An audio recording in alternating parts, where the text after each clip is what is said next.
ونصلي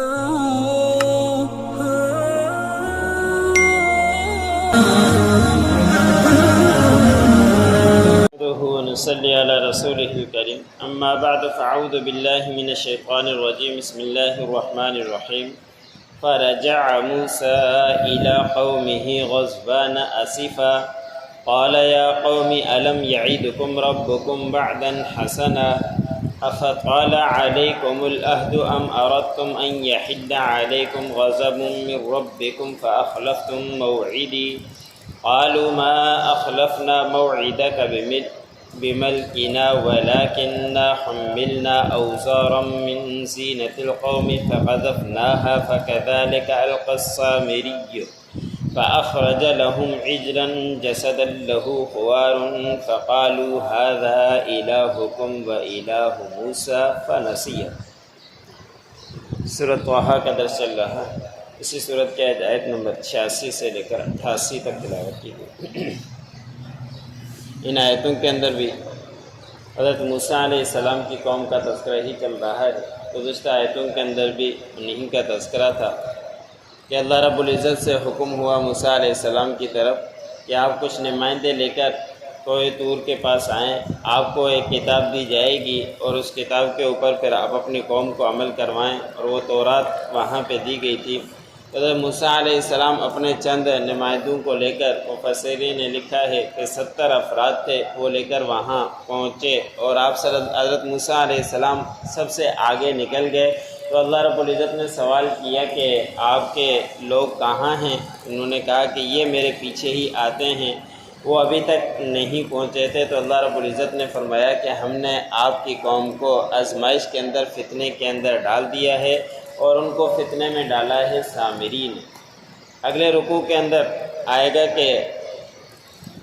اللہ رب العزت نے حضرت موسیٰ علیہ السلام کو تورات دے دی، اور اللہ رب العزت کی آواز بھی آ رہی تھی۔ تو ان لوگوں نے کہا جو ساتھ تھے کہ ہم آواز کو نہیں مانتے، ہم اللہ رب العزت کو سامنے دیکھنا چاہتے ہیں۔ تو اللہ رب العزت نے ان کو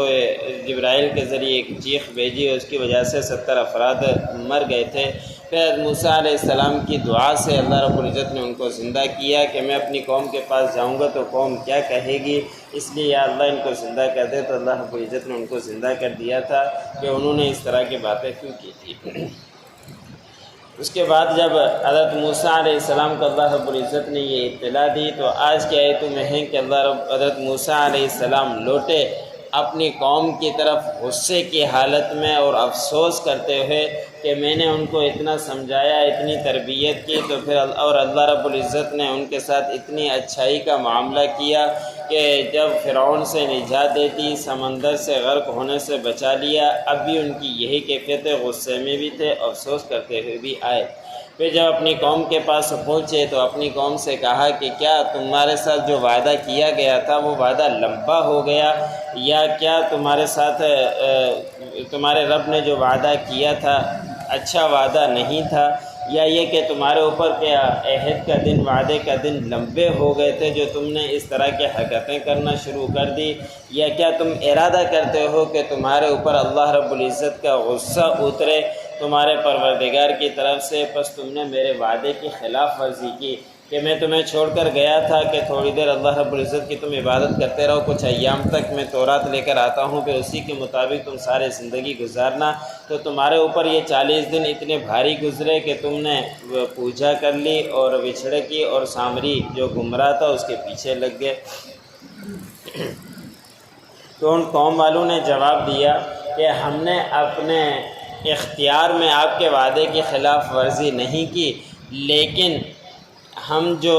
اوزار یعنی زینت، زیورات قوم کے لائے تھے، وزنی زیورات تھے جو فرعون کی قوم کے لوگوں میں سے تھے، اس کو ہم نے ایک مقام پر ڈال دیا، تو اسی طرح سامری نے بھی ڈال دیا۔ تو ان کے ڈالنے کی وجہ سے ایک بچڑا بن گیا تھا، اور اس بچڑے کی پوجا کے اندر ہم لگ گئے، اور اس وقت اس سامری نے کہا کہ تمہارا معبود یہی ہے، اور وہ تو حضرت موسیٰ علیہ السلام بھول گئے۔ اب یہ سونا جواہرات جو لائے تھے یہ کیا چیز تھی، کیوں لائے تھے فرعون کی قوم سے، تو ان کے بارے میں مفسرین نے مختلف تفاسیر لکھی ہیں۔ کچھ مفسرین نے لکھا ہے کہ وہ لوگ بڑے مالدار تھے، چوری کا خوف رہتا تھا، ان کو ڈر رہتا تھا، تو یہ اپنا سونا ان کے حوالے کر دیا کرتے تھے کہ یہ غریب لوگ تھے، معلوم ہے کہ یہ غریب ہیں، ان کے پاس کوئی چوری ڈکیتی نہیں ہوگی، اس لیے وہ زیورات ان کے پاس رکھ جایا کرتے تھے، امانتاً وہ ان کے پاس ہی موجود رہا کرتی تھی۔ جب پھر وہاں سے اچانک رات کے وقت جب موسیٰ علیہ السلام نے اعلان کیا نکلے تو واپس نہیں لوٹا سکے، وہی ان کے پاس تھا، تو اس کی ممانعت ہو گئی کہ تم اس کو استعمال نہیں کر سکتے، تو اس وقت انہوں نے ایک مقام پر سب کے زیورات کو ڈال دیا، تو وہاں پہ سامری نے بھی ڈالا۔ اس کا بھی اگلے رکوع کے اندر آئے گا کہ سامری کی جو پہلے کل عرض کیا تھا کہ پرورش حضرت جبرائیل علیہ السلام نے کی تھی، تو جب حضرت جبرائیل علیہ السلام ایک مقام پر جا رہے تھے، جب حضرت موسیٰ علیہ السلام سمندر کے پاس پہنچے تو اس وقت جبرائیل علیہ السلام ایک گھوڑے پر سوار تھے، اور جہاں پہ بھی وہ گھوڑا پاؤں رکھتا تھا وہاں پہ سبزہ اگ جایا کرتا تھا، تو اس سامری نے وہاں سے وہ مٹی اٹھا لی تھی، اور جب ساری قوم والوں نے سونا جواہرات ایک جگہ پر پھینکا تو اس سامری نے اسی سونا جواہرات سے ایک بچھڑا بنایا اور وہی مٹی اس کے منہ کے اندر ڈالی، تو اس کے بعد اس سے آوازیں آنا شروع ہو گئی، اور آواز بھی کوئی خاص نہیں جو جانور نکالتا ہے، ٹیں ٹیں کی طرح آوازیں نکالنا شروع کر دی۔ تو اس وقت سامری نے کہا کہ یہ تمہارا معبود ہے، اور موسیٰ علیہ السلام معبود کو بھول گئے ہیں، وہ پتہ نہیں کہاں پہنچ چکے ہیں، اس لیے تم اسی کی عبادت کرو۔ اور کچھ بے عقل لوگ تھے، ناسمجھ لوگ تھے، وہ اسی کی پوجا کرنا شروع ہو گئے، اسی کا طواف کرنا شروع ہو گئے، اسی کو ہاتھ پھیرنا شروع ہو گئے، تو اسی بنا پر موسیٰ علیہ السلام غصے سے واپس آئے تھے۔ فرجع موسیٰ الی قومہ غضبان آسفا، پس لوٹے موسیٰ علیہ السلام اپنے قوم کی طرف غصے کی حالت میں افسوس کرتے ہوئے۔ قال یا قوم الم یعدکم ربکم وعدا حسنا، حضرت موسیٰ علیہ السلام نے فرمایا کہ میری قوم، کیا تمہارے اوپر وعدہ تمہارے پروردگار کا جو کیا تم سے وعدہ نہیں کیا تھا تمہارے پروردگار نے اچھا وعدہ؟ افطال علیکم العہد ام اردتم ان یحل علیکم غضب من ربکم، کیا بس لمبا ہو گیا تمہارے اوپر عہد، یا تم نے ارادہ کیا کہ تمہارے اوپر اترے اللہ میں تمہارے پروردگار کا غصہ؟ فاخلفتم موعدی، بس تم نے میرے وعدے کے خلاف ورزی کی۔ قالوا ما اخلفنا موعدک،